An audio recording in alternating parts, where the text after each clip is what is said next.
Hello, today we are going to welcome Mr. Bradley Schmidt. He's going to be speaking to us in regards to agricultural professions, especially the agricultural insurance piece, and what his role consists of, how he got into the role, any education he's obtained or certifications as well, and some highs, some lows that he has come across in his career path. Also, how has COVID-19 impacted his daily work routine? Ask that if you have any questions, please address them at that time. And once again, please be mindful. Thank you, Bradley, so much for joining us. We appreciate your time. Thank you. Like I said, my name is Bradley Schmidt. I'm a marketing representative for Armtech Insurance Services. We sell federal crop insurance to farmers, and so I also on the side I farm and ranch cattle. Um, I have been in this role for about 5 years now. Uh, I've always, in my career, I've always basically worked as a territory manager, which is what my marketing representative role is now, where I handle a large territory. Um, so like I said, I got into it. Basically, having grown up on a farm, I've always been familiar with crop insurance and how that works for uh, farmers and ranchers, how that helps them. So it was a pretty natural transition, but I've always been in the agricultural field, uh, and so that's kind of the transition point. My training, a lot of it was on the job, but I do have a bachelor's degree from Texas A&M in agricultural economics, uh, and so that's kind of a lot of these roles now. Whether it's working for a crop insurance company or a seed company, a chemical company in the agricultural field. It seems like most of them you need a 4-year degree nowadays for a lot of those roles. There are other roles where you don't need a 4-year degree to work in agriculture, but a lot of them you do, depending on what you're doing. Um, uh, and so, like I said, there are entry level roles with it, but a lot of them start out as you still need a 4-year degree, and while you're in college, you probably need an internship. Uh, there are other ways of getting into the field, whether it's starting more on the ground level with certain roles, whether it's working for a farmer or a rancher where you don't necessarily need a degree, but having a degree does help quite a bit on a lot of them. Um, on a day-to-day basis, my job varies pretty widely. Uh, One on the crop insurance side, there's times of the year where I'm on the road. I'll leave on a Monday and come back on a Friday, and be traveling all week. And then there's weeks where I'm not really traveling, or it's only leave that morning and come back that evening kind of situation. Um, I personally work remotely, which means I office from home. The company I work for, our corporate offices are in Lubbock, but people that do the role like what I do, we work remotely, so we home office. A lot of times, typically most of the time that entails, working from home on say a Monday and a Friday and traveling, Tuesday, Wednesday, Thursday kind of deal. But that it varies really widely. Uh that's the thing there.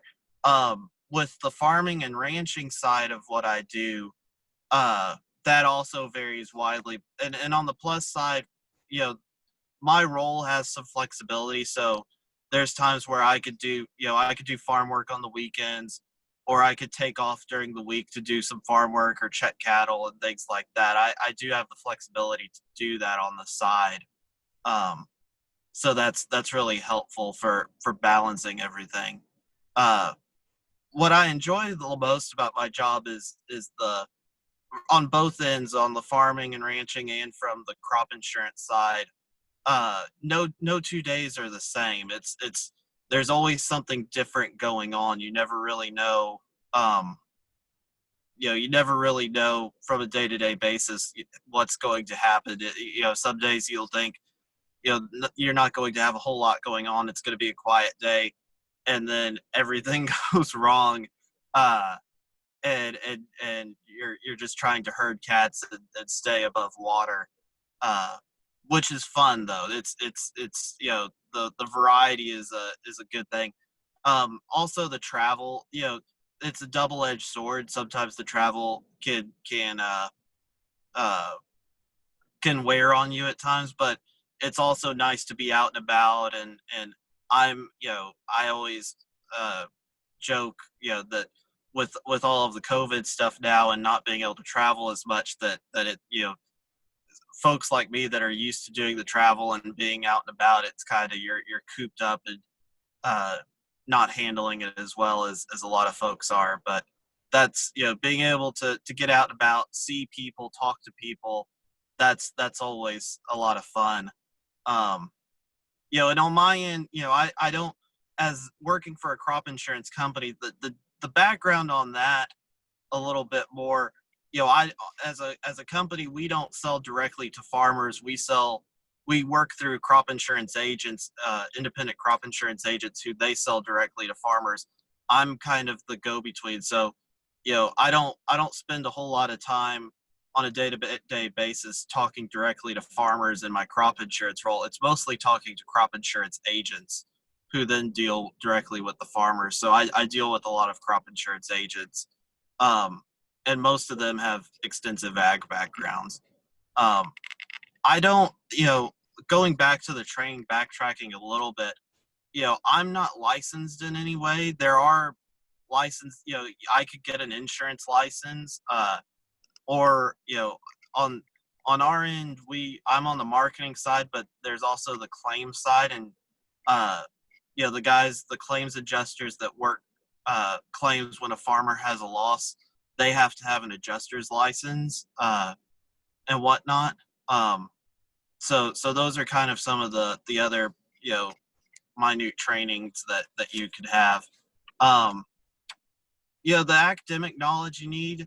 We do a lot of math. Math is we end up doing a lot of math and whatnot.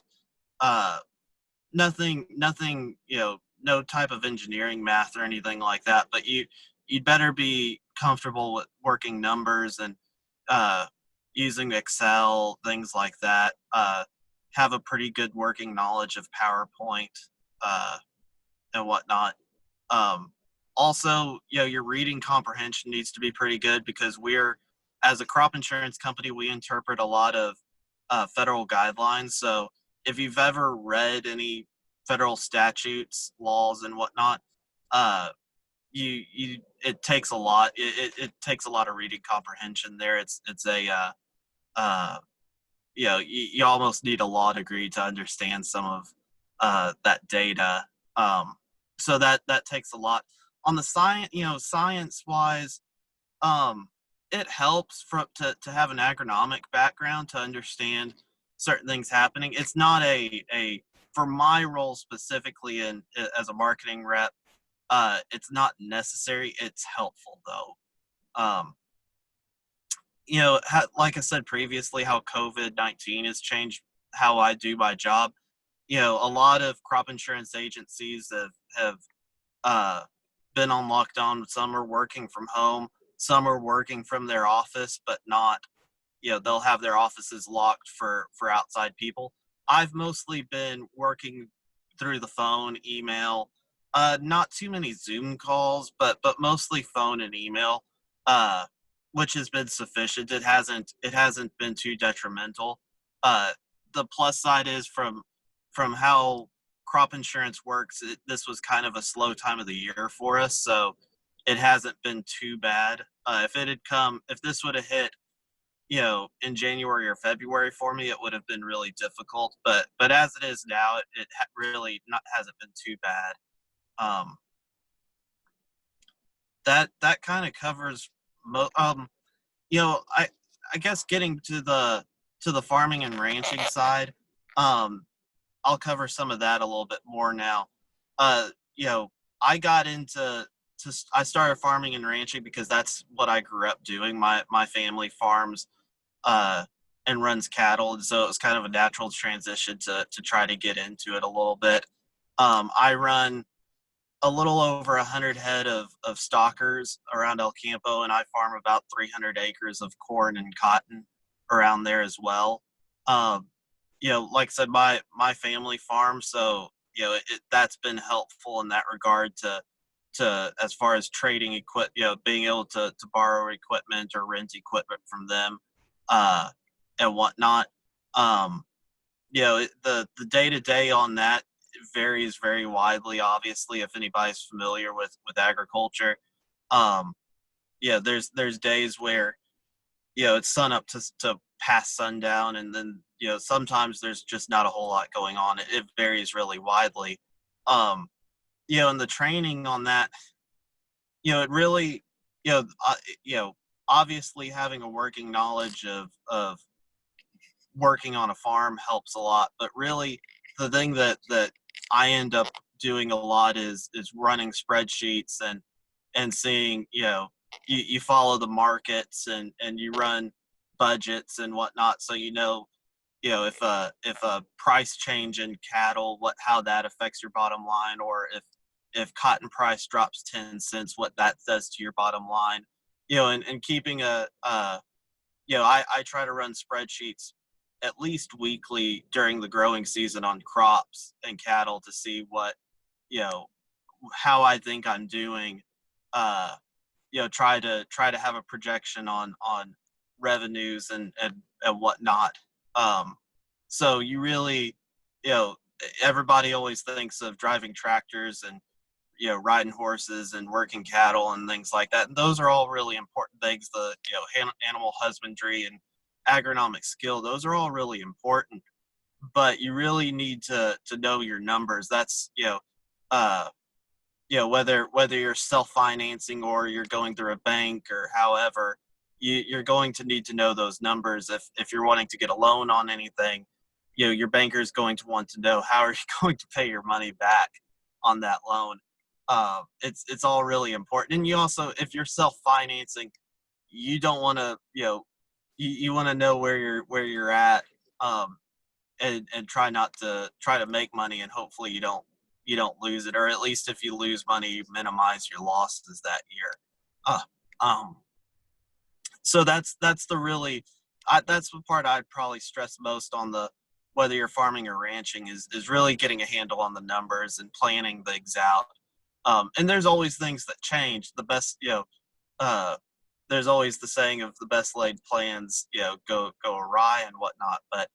Uh, but it's really important to try to at least have a plan in place, understand your risks, and understand the numbers that you're working with, and try to be realistic. Don't be overly optimistic, and don't be overly pessimistic. I mean, you can, I whenever I run spreadsheets on budgets, I do like to run some where it's like, okay, if everything goes right, this is what that looks like. If if things go really badly, that's what this looks like. Try to put some shock factors in there on your budgets, uh, and see how they shape out. Because you could run what the average is, but uh, if fertilizer prices go skyrocket, or crop prices drop dramatically, or if they go dramatically higher, if you have disease issues, things like that. um, you kind of need to have a handle on how that would affect you, and like I said, uh you update that continuously, or I do anyways. I think that's really important. um I think that covers most of what I have to say. Are there any questions, I guess? You mentioned a lot of technical skills or Mhm. knowledge that you need to have. What about any soft skills, especially when dealing uh, with Sh- the people sh- you're selling to or going to auction? sure. What do you need to obtain for that? Sure. I mean, and that comes with the territory over time to an extent. Obviously being able to talk to people, um, I do a decent amount of public speaking because I have to put on some trainings and whatnot for crop insurance agents, and then one-on-one conversations with a lot of people. You know, being empathetic, having good knowledge of what you're talking about is always helpful. It's whether it's public speaking or talking to people, that's one of those things that the more you do it, the better you get with it. If that's some people aren't comfortable with that, and that's you're probably not going to get into a role where you do that.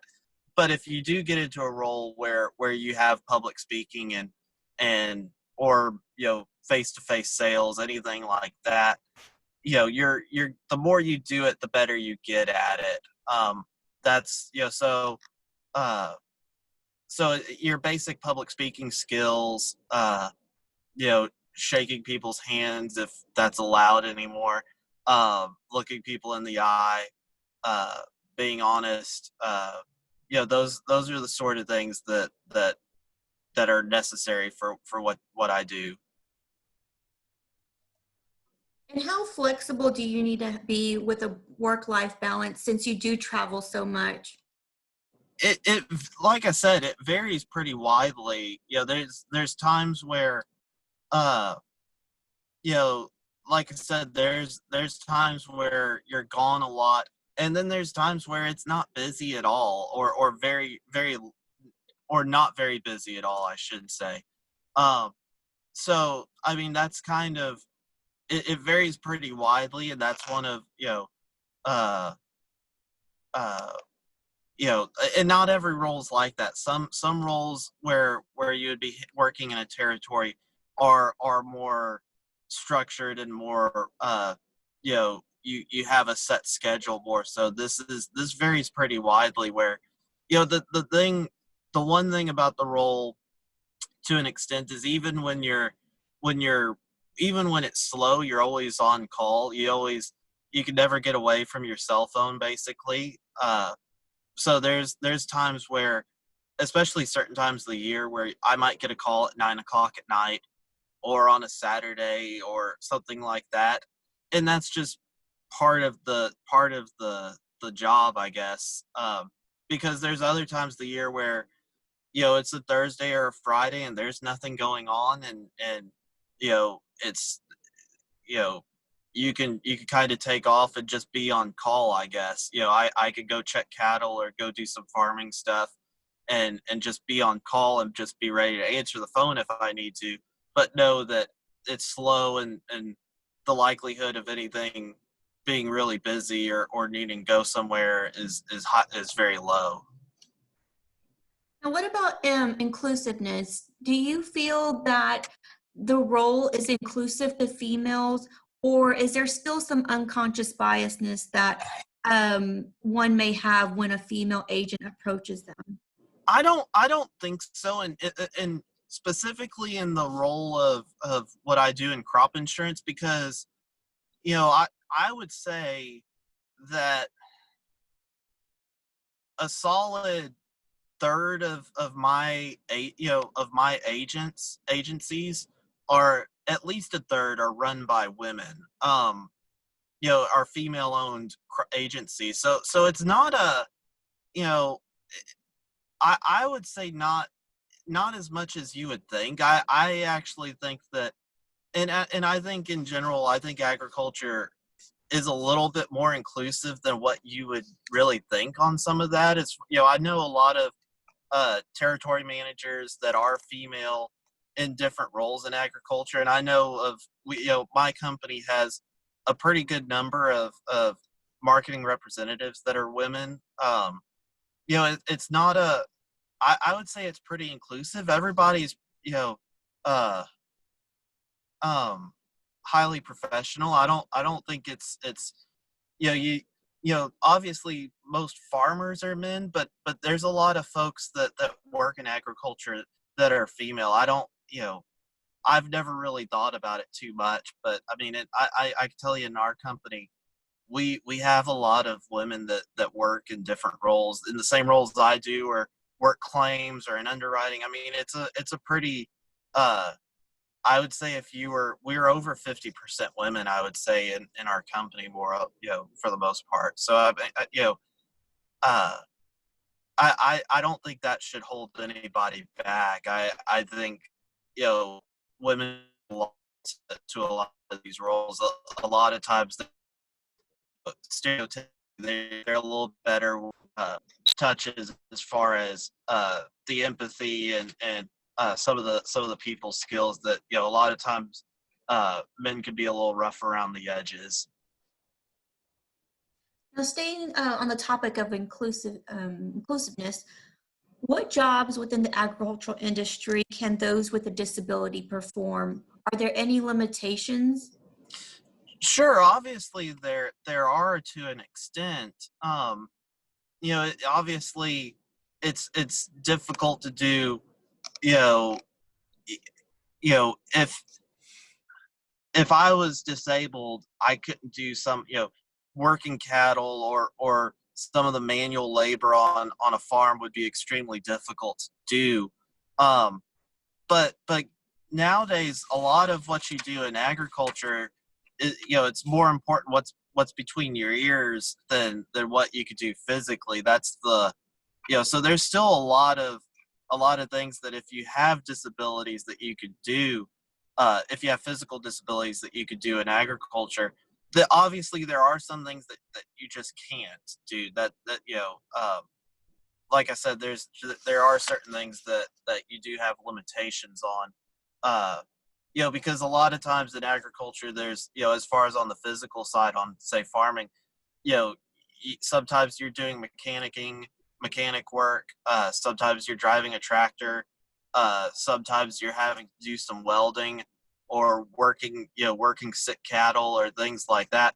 And depending on what your physical limitations are, those could be that could be pretty difficult to do. But as far as saying the role of a marketing representative, for the most part, if you can drive and travel as far as that goes, you can do the role. So there's obviously some limitations with that, but not a ton. Going back to COVID, there was an announcement by USDA talking about the assistance to farmers for the food assistance Mhm. program, or what some are calling the Farmers to Family food box. How much has that impacted either you or some of the folks that you work with? Not a ton. Not that part specifically. There have been some other USDA programs that affect us a little bit more, but not that one specifically. Are you able to elaborate on some of the ones that you have utilized within the? Sure. So there are some that, and it's a little bit fluid right now. There are some because of some of the price drops on commodities, that and they're still, the rules on them are still being finalized. Uh so we'll know more in a few days on how utilized some of them will be. I think it's the CARES Act. That's one that's going to be pretty highly utilized. I know of some agricultural businesses that have used uh, um, the PPP, the for Payroll Protection Act. Some have utilized that. We obviously, on my end, I haven't, and then on our company's end, we haven't. Talking about technology, specifically artificial intelligence and robotics, how do you see that impacting ag within the future years? Oh gosh, that's the $1 million question. I mean, in ag, on the farming side, we've already been doing a lot of this stuff. As far as a lot of the tractors have auto steer and things like that, where when it's driving in the field, you're not actually steering it.